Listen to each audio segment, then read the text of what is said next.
یوسف علیہ السلام کے قصے کو ہم 12 حصوں میں بانٹ سکتے ہیں۔ اگر آپ کو یہ کہانی پتہ ہے تو آپ سورہ یوسف کی جو کہانی ہے اس کو 12 حصوں میں بانٹ سکتے ہیں، ٹھیک ہے؟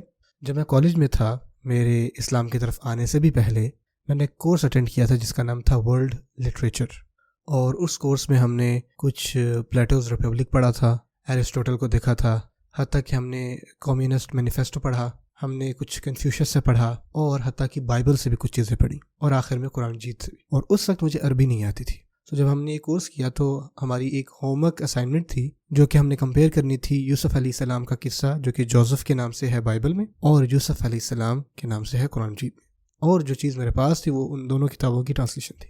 اب واپس آتے ہیں کہ کتنے پارٹس میں نے آپ کو کہا تھا، کتنے حصوں میں آپ اس کو ڈھال سکتے ہیں؟ 12، ماشاءاللہ۔ اچھا، اس صورت کا نمبر کون سا ہے، کسی کو پتہ ہے؟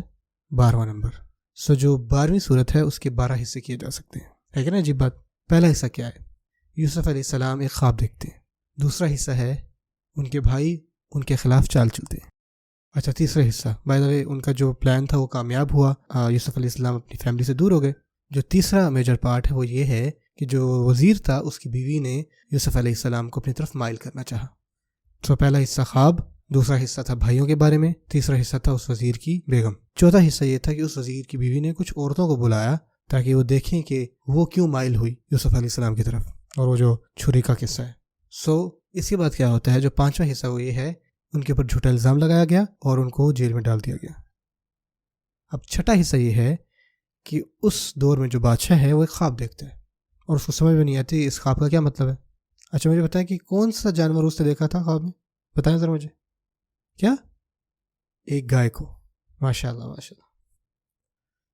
اب آتے ہیں 7ویں حصے پر۔ 7واں حصہ یہ ہے کہ وہ جو بادشاہ خواب دیکھتا ہے اس کی تعبیر صرف اور صرف یوسف علیہ السلام کرتے ہیں۔ ایک بندہ بتاتا ہے کہ یوسف علیہ السلام ہیں، وہ بہت اچھا خوابوں کی تعبیر کرتے ہیں، تو وہ ان کی تعبیر کرتے ہیں۔ 8واں حصہ ہے کہ یوسف علیہ السلام کو جیل سے نکال دیا جاتا ہے۔ 9واں حصہ ہے وہ عورتیں، یاد ہے وہ عورتیں جنہوں نے اپنے ہاتھ کاٹے تھے، وہ اپنا جرم قبول کرتی ہیں، وہ یہ قبول کرتی ہیں کہ ان سے غلطی ہوئی تھی۔ 10واں حصہ ہے کہ جو وزیر کی بیگم ہوتی ہے وہ بھی کنفیس کرتی ہے۔ 11واں حصہ کیا ہوتا ہے کہ جو ان کے بھائی ہوتے ہیں وہ بھی یہ مانتے ہیں کہ ان سے غلطی ہوئی، یاد ہے کہ وہی بھائی جنہوں نے ان کو کنویں میں ڈالا تھا۔ آخری حصہ کہ یوسف علیہ السلام کا جو خواب تھا وہ آخر میں پورا ہو جاتا ہے، آخر میں ان کو پتہ لگتا ہے کہ وہ تعویل الرؤیا کیا تھا، اس خواب کی تعبیر کیا تھی، ٹھیک ہے؟ کتنے پارٹس میں نے بتائے تھے؟ 12۔ اب دیکھیں، پہلا حصہ تھا کہ وہ خواب دیکھتے ہیں، 12واں حصہ ہے کہ ان کا خواب اس کی تعبیر ہو جاتی ہے، دوسرا حصہ تھا کہ ان کے بھائی ان کے خلاف ہوتے ہیں، 11واں حصہ یہ تھا، واپس آئیں، ان کے بھائی ان سے معافی مانگتے ہیں اور سبق سیکھتے ہیں، تیسرا حصہ تھا اس وزیر کی بیگم یوسف علیہ السلام کو اپنی طرف مائل کرتی ہے، 10واں حصہ یہ ہے کہ وہی عورت اپنا جرم قبول کرتی ہے، چوتھا حصہ یہ ہے کہ جو عورتیں تھیں وہ مائل ہوئی یا انہوں نے اپنے ہاتھ کاٹے یوسف علیہ السلام کے لیے، 9واں حصہ کیا تھا، وہی عورتیں وہ بھی کنفیس کرتی ہیں، 5واں حصہ کیا تھا، یوسف علیہ السلام کو جیل میں ڈال دیا جاتا ہے، 8واں پارٹ یہ تھا یوسف علیہ السلام کو جیل سے باہر نکالا جاتا ہے، 6واں پارٹ تھا کہ وہ بادشاہ خواب دیکھتا ہے، اور 7واں حصہ تھا کہ اس خواب کی تعبیر یوسف علیہ السلام کرتے ہیں۔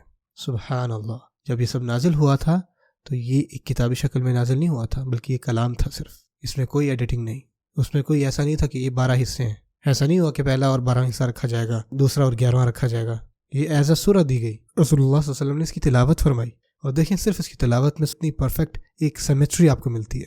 سبحان اللہ ما اعجب هذا الکلام۔